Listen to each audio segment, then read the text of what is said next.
Walmart employees are planning on striking during Black Friday, and Occupy America is supporting them and urging Americans to also support the Walmart employees by donating food or whatever is necessary to carry these strikers through this movement.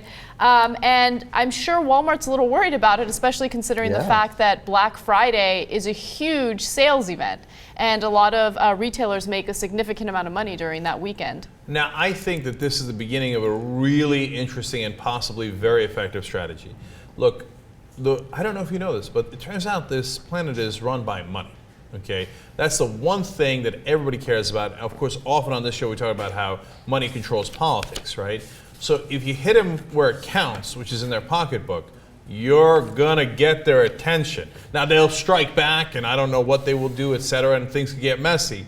But the strikes and using money as leverage is a much more effective way of doing protests or doing political movements than asking Democrats, pretty please, can you possibly be progressive? That's not going to work, because they're just going to go get money from corporations. And by the way, this is also what worked in Egypt. Once they started doing significant strikes and the top businessmen in Egypt started losing money, all of a sudden they're like, Hosni, I got bad news for you. Yep, money talks. Hosni, adios. Yeah. I'm worried, obviously, that what will happen is 12% of Walmart workers will strike and they'll just get fired. I know, but that's significant. You can't fire 12% of your workers. You'll have massive, massive problems. And yes, what I'm worried about is that it's actually going to be 1.2% of their workers, and those guys are going to get fired. And they're worried about it, which, by the way, makes them really brave. Yes. And they should be really commended for it. Right. And it's about time that somebody at Walmart said, hey, I know you got really low prices. That's because you pay us almost nothing, and you make us go to the government for health insurance, etc. That doesn't just affect employees; it also affects taxpayers. Yeah, that's what makes me most furious about this story. The fact that we give out corporate welfare, and these corporations never pay, or some corporations I'm sure pay decent wages, but in the case of Walmart, you have full-time employees, people working 40+ hours a week, and they still can't make ends meet. And the people that are planning on striking have compiled this list of demands, and I think that it's a great list, and the things that they're asking for are not unreasonable at all. A few of the things that I took note of, they want to improve workers' lives. Oh my goodness, that is such an unreasonable request. Radicals. Right? Pay a minimum of $25,000 a year and guarantee quality, affordable health coverage for all Walmart associates and workers in the company's U.S. distribution chain. It's like $11 an hour. Yeah, and that's of course assuming 40 hours, right? Right. So this is not for guaranteeing $25,000 for part-time workers. So again, it seems very reasonable, but Walmart and the Walton family have made an enormous amount of money, billions upon billions. There's 6 of them are billionaires, and if you put them together, they'd be the richest. Of course, Sam Walton passed away, and this is his heirs now. And by the way, Sam Walton built a fortune. The heirs, some of them worked on it, some of them didn't even work on it. But I mean, how many billions do you need?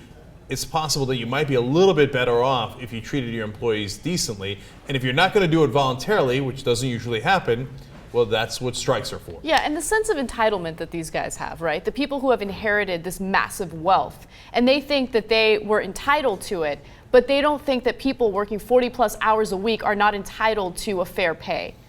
Drives me crazy. So what about a dozen workers walked off a distribution warehouse in Southern California on Wednesday, and then 30 more from 6 stores in Seattle.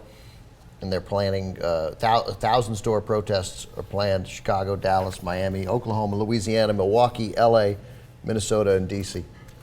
Now, look, according to the group making change at Walmart. Now, obviously, not every strike is valid or worthwhile, etc. Right? So we're reasonable people, and you have to figure out what makes sense and what doesn't, given the circumstances.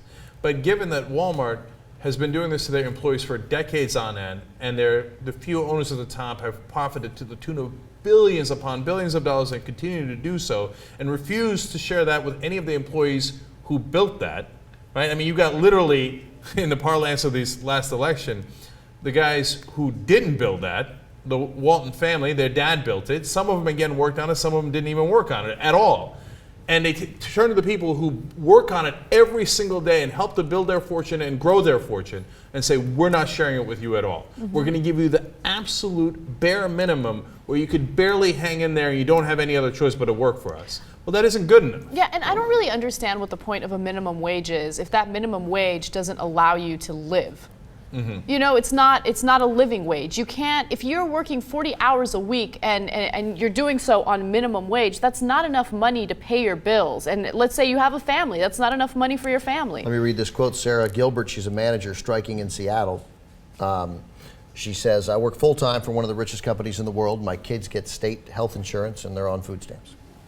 But think about that. That's really important, okay? That's exactly what Walmart relies on and is actually an unfair competitive advantage for them compared to local shops. So they go in and they know that if they pay their workers low enough wages, the government will have to pick up the rest, food stamps, insurance, Medicaid, etc., right? And so they milk that, whereas the local guy is, and there was actually a local pizza guy who was complaining about this vis-a-vis Papa John's because that was just in the news. He's like, look, I got 60 employees or whatever he had, and he's like, I pay their health coverage because I got to. He was in Wisconsin. He's like, I have to, and plus I want to. And so my prices are higher than Papa John's. And Walmart does that on an industrial scale. So that's why the mom and pop shops can't compete. And then they turn around and go, you see that? We won on the free market. But you didn't. You won partly by relying on the government. That's the great irony.